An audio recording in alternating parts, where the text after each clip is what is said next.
Welcome, everyone. Thank you for being here today.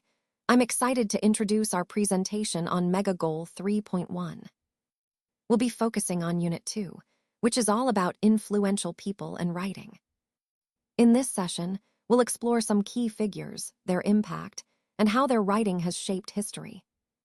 So, let's dive in and discover the fascinating world of influential personalities and their words. Let's look at slide 2. Here, we see the numbers 3, 2, and 1, which indicate steps or stages in our activity. The task is to fill in the blanks and write a descriptive essay about a famous or wealthy person. The key is to read the blanks carefully and choose suitable words or phrases that fit the context. This exercise helps us focus on extracting specific information from a text. By doing this, we develop our skills in understanding and describing notable individuals, which is essential for our overall lesson theme. Remember, the goal is to connect these details to create a vivid and engaging essay. Can you tell me some information about the G20? The G20 is a group made up of the world's major economies, both developed and developing countries.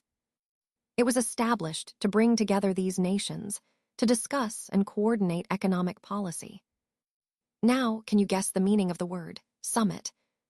A summit is essentially a high-level meeting where leaders gather to discuss important issues. It's like a top-tier conference, but specifically for world leaders. So, when we talk about the G20 Summit, we're referring to these leaders coming together in one place. What does the picture represent? The image likely shows world leaders or representatives at a summit, symbolizing international cooperation.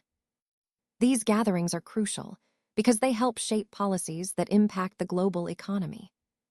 Connecting this to our overall theme, understanding these summits helps us grasp how global decisions are made. It highlights the importance of collaboration among nations to address shared challenges. The G20 is an international forum that brings together the leaders from 19 countries and the European Union.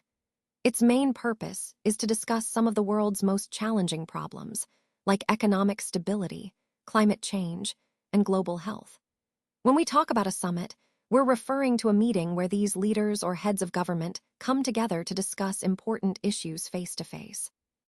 These gatherings are crucial because they provide a platform for collaboration and decision-making on a global scale. Throughout this presentation, we'll see how these summits, especially the G20, play a vital role in shaping the world's response to complex problems. Let's take a closer look at some of the keywords that help us understand sequence and timing in our processes, starting with by, which often indicates a deadline or a point in time when something should be completed. It's crucial for setting expectations and planning ahead.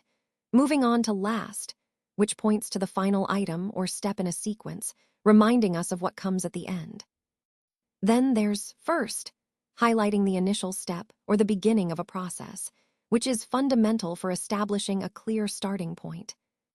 When we say once, we're referring to a specific moment in time when something happens, often marking the beginning of a new phase. From indicates the starting point of an action or a period, helping us understand where a process begins. Since is used to specify the time elapsed from a particular point in the past up to now, which is helpful for tracking progress over time.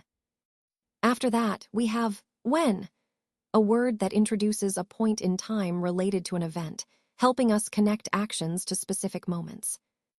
These words are more than just vocabulary. They are tools that help us organize our ideas, plan our actions, and communicate timelines clearly. They tie directly into our overall theme of effective planning and communication, ensuring everyone stays aligned and understands the sequence of events. Now, let's explore the link between the kingdom's G20 aims and Vision 2030. As you know, Saudi Arabia's G20 presidency is a key part of our broader vision, aiming to position the kingdom as a global economic leader.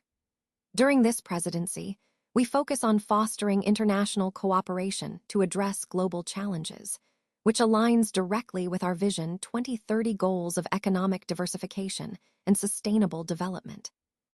We'll also look at the G20 Leaders Summit, This is where world leaders gather to discuss and coordinate strategies on pressing issues like economic stability, climate change, and technological innovation. It's a crucial platform that amplifies our efforts to contribute to global progress. So, what exactly is the G20? It's a forum of the world's major economies, working together to promote stability and growth. It's not just about meetings, it's about action, driving policies that impact the global economy, trade, and investment. Connecting all these points, we see how Saudi Arabia's leadership in the G20 is a strategic extension of Vision 2030. It's about shaping a resilient, diversified economy while playing a pivotal role on the world stage. Yes, they are. When we look at passives, you'll notice phrases like was created were introduced, was hosted, and was held. These are used to shift the focus away from the person, organization, or country performing the action, because the action itself is more important in many cases. For example, instead of saying, the organization created the event, we might say, the event was created, emphasizing the event rather than who created it. Moving on to tenses, you'll see the past perfect form like had assumed, which indicates an action completed before another past action. Then there's the past simple tense. Assumed, founded, was, took place, began, and had. These are the most common forms used to describe past events. Understanding when to use these forms helps us communicate history and processes clearly, keeping the focus on the action and its timing, which ties back to our overall theme of effective communication through proper tense and voice usage. Let's take a look at some key milestones in the evolution of the G20. It was founded in 1999, bringing together major economies to foster global economic stability. Then, in 2008, summits were introduced, marking a shift towards more direct, high-level discussions. By 2011, these summits had become an annual event, emphasizing the importance of consistent engagement among these nations. Looking ahead, in December 2019, Saudi Arabia took on the responsibility of the 2020 G20 presidency, highlighting its role in global economic leadership. Finally, in November 2020, Saudi Arabia hosted the G20 Leaders Summit, demonstrating how the organization continues to adapt and grow, especially during challenging times. These developments underscore the G20's evolving role in shaping global policy and cooperation, aligning with our overall theme of international collaboration for sustainable growth. In November 2020, the G20 Summit was held in Riyadh, and this was a direct response to the challenges posed by the COVID-19 pandemic. Due to the global health crisis, many events had to adapt, and this summit was no exception. Then, in December of the same year, Saudi Arabia hosted the G20 Leaders Summit, highlighting the country's significant role on the international stage. Looking back further, since 2011, these summits have become an annual fixture, allowing leaders to regularly address pressing global issues. Before that, the Leaders' Summits were introduced in 2008, marking the beginning of these high-level gatherings aimed at fostering international cooperation. And it all started in 1999, when the G20 was founded, bringing together the world's major economies to work together on global economic stability. So these milestones show how the G20 has evolved from its founding into a crucial forum for global leadership, especially during times of crisis, like the COVID-19 pandemic. It's a clear example of how international cooperation has become more important than ever in tackling shared challenges. The G20 was established in 1999, marking the beginning of a new platform for global economic cooperation. From that point, its members started meeting regularly to discuss key issues. However, it wasn't until 2008 that the G20 introduced the summit meetings, transforming these gatherings into high-level decision-making forums. These summits then became an annual tradition by 2011, emphasizing their importance in addressing worldwide economic challenges. Fast forward to December 2019, Saudi Arabia took on the G20 presidency for the year 2020. This was a significant milestone, as it highlighted the increasing role of Arab nations in global economic leadership. Later that year, in November, Saudi Arabia hosted the G20 Leaders Summit. This was particularly historic because it marked the first time an Arab country hosted this major event. Connecting this to our overall theme, it shows how the G20 has evolved from a relatively informal group into a key platform for global cooperation, with diverse nations like Saudi Arabia stepping into leadership roles. It underscores the importance of inclusivity and regional representation in shaping the world's economic future.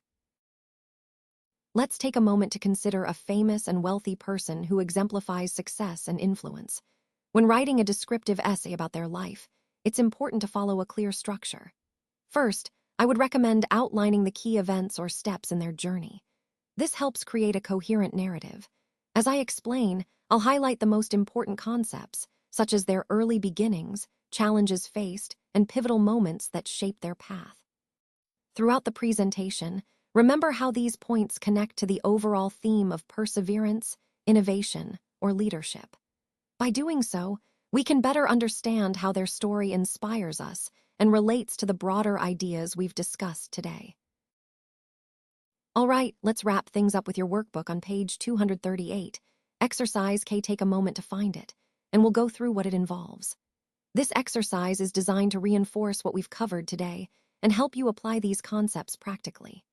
Remember, the key points are not just about memorizing facts, but understanding how they connect to the bigger picture of our overall theme. So, as you work through this, think about how each step relates to the concepts we've discussed. It's an opportunity to deepen your understanding and ensure you're comfortable applying these ideas outside of this session. Take your time, and don't hesitate to revisit any part if you need to clarify or solidify your grasp. Let's make this a productive and insightful exercise.